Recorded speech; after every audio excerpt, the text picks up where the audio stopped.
नमस्कार दोस्तों, स्वागत है आप सभी का टीएलएम क्लास में। दोस्तों डिस्कस करेंगे महत्वपूर्ण प्रश्नों को जो कि आपकी सीटेट परीक्षा के लिए काफ़ी महत्वपूर्ण होने वाले हैं। इससे पहले हमने दोस्तों 4 टेस्ट सीरीज को डिस्कस किया है, ये 5th टेस्ट सीरीज है। आइए दोस्तों देरी ना करते हुए हम लेते हैं इस टेस्ट सीरीज का पहला क्वेश्चन। एक शिक्षिका अपनी कक्षा में विविधता को संबोधित कर सकती है। विविधता यानी कि डाइवर्सिटी को वह कैसे संबोधित करेगी?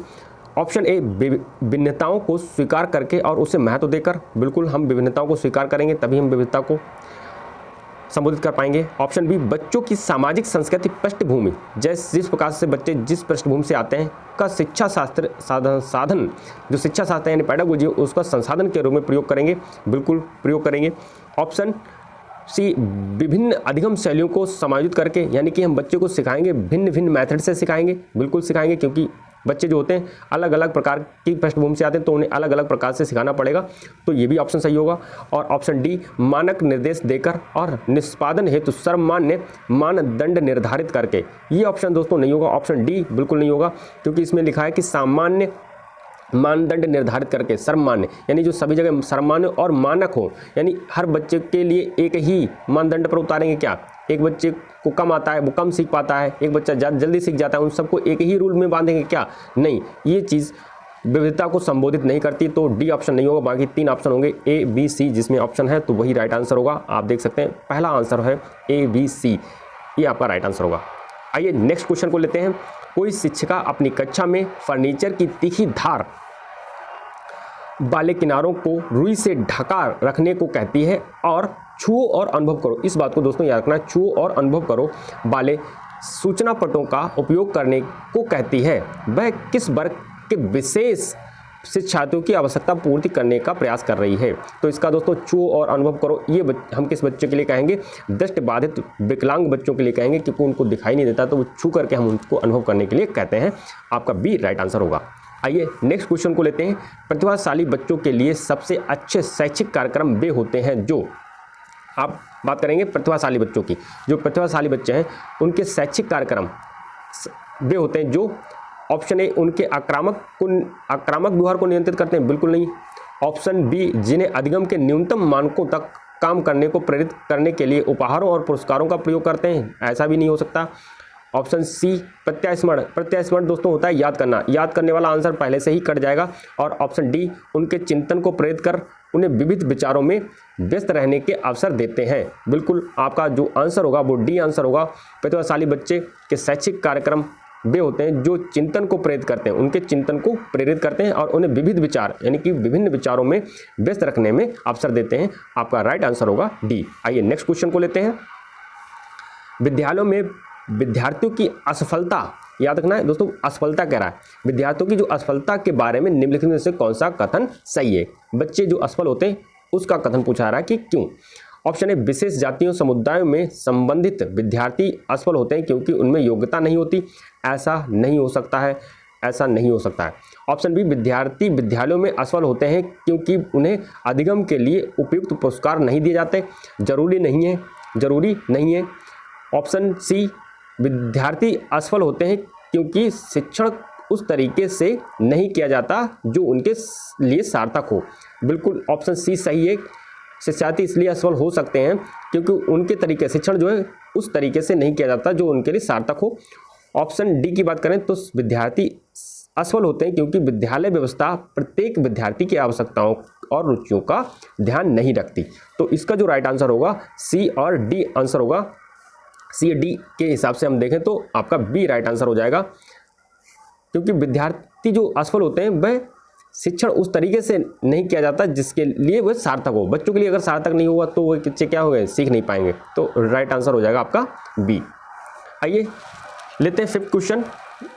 2 विद्यार्थी एक ही अवतरण को पढ़ते हैं फिर भी इसके बिल्कुल भिन्न अर्थ लगाते हैं, उनके बारे में निम्नलिखित में से क्या सत्य है? आइए पढ़ते हैं। ऑप्शन ए, संभव नहीं है क्योंकि अधिगम का आशय अर्थ लगाना नहीं है।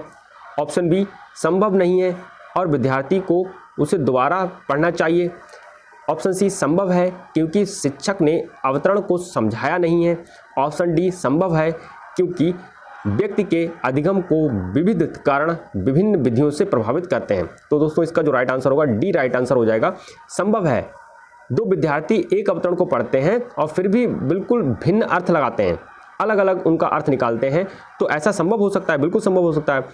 उनके बारे में निम्नलिखित क्या सत्य है? सत्य है कि संभव, ऐसा तो संभव हो सकता है क्योंकि व्यक्ति के अधिगम को विविध कारणों से, व्यक्ति के अधिगम जो उन्हें लर्निंग किया है विविध कारण उसको प्रभावित करते हैं और विविध विविधियों से प्रभावित करते हैं। ये राइट आंसर हो जाएगा आपका ऑप्शन डी। ऑप्शन बात करते हैं 6 क्वेश्चन की। राष्ट्रीय पाठ्यचर्या की रूपरेखा 2005 के अनुसार अधिगम अपने स्वभाव में डैश और डैश है, क्या है दोस्तों?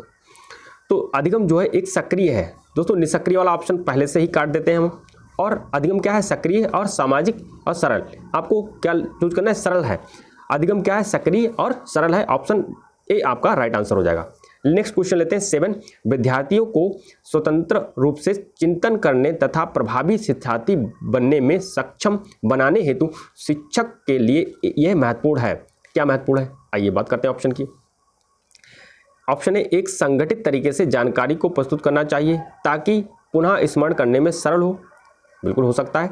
ऑप्शन बी, विद्यार्थियों के द्वारा प्राप्त की गई प्रत्येक असफलता के लिए उन्हें पुरस्कार देना चाहिए। जरूरी नहीं है दोस्तों। ऑप्शन सी, विद्यार्थियों को सिखाना कि किस प्रकार से अपने अधिगम का अनुवीक्षण करें। हो सकता है। ऑप्शन डी, छोटी छोटी इकाइयों या खंडों में जानकारी प्रदान करना। दोस्तों आपसे क्वेश्चन पूछा गया कि शिक्षार्थियों को स्वतंत्र रूप से चिंतन करने की बात कर रही, प्रभावी हो सकता है। तो दोस्तों इसका जो राइट आंसर होगा, महत्वपूर्ण है कि एक संगठित तरीके से बच्चों को क्या करें, जानकारी प्रोवाइड करवाएं ताकि वे पुनः स्मरण करने में सरल हो। ऑप्शन राइट आंसर हो जाएगा इसका ऑप्शन ए।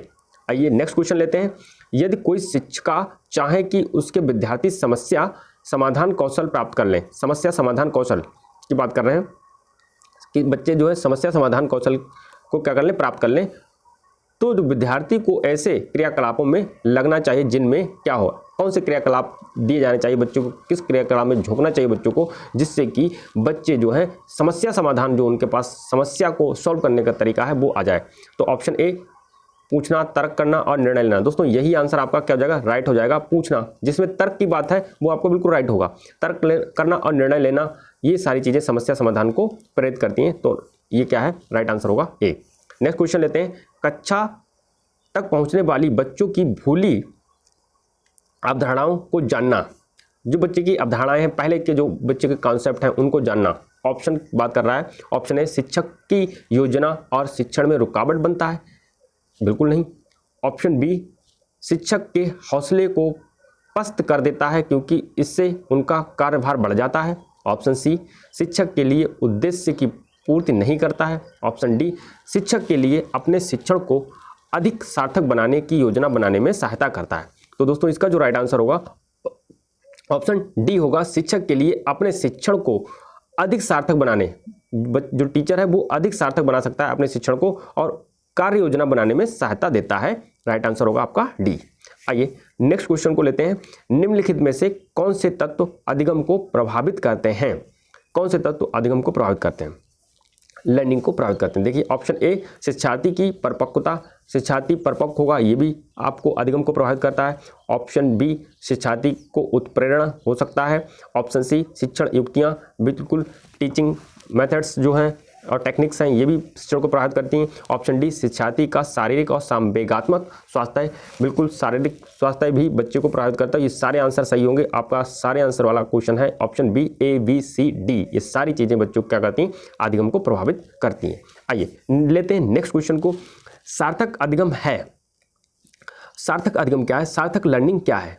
ऑप्शन की बात करें तो ऑप्शन ए, निजी अनुभवों से ज्ञान की संरचनाओं का सक्रिय निर्माण, बिल्कुल ठीक बात है। ऑप्शन बी, उद्दीपक और उत्तर के बीच युग्मन और सहचर्य। ऑप्शन सी, वयस्कों और अधिक सक्षम साथियों का अनुकरण। और ऑप्शन डी, दी गई सूचना का निष्क्रिय ग्रहण।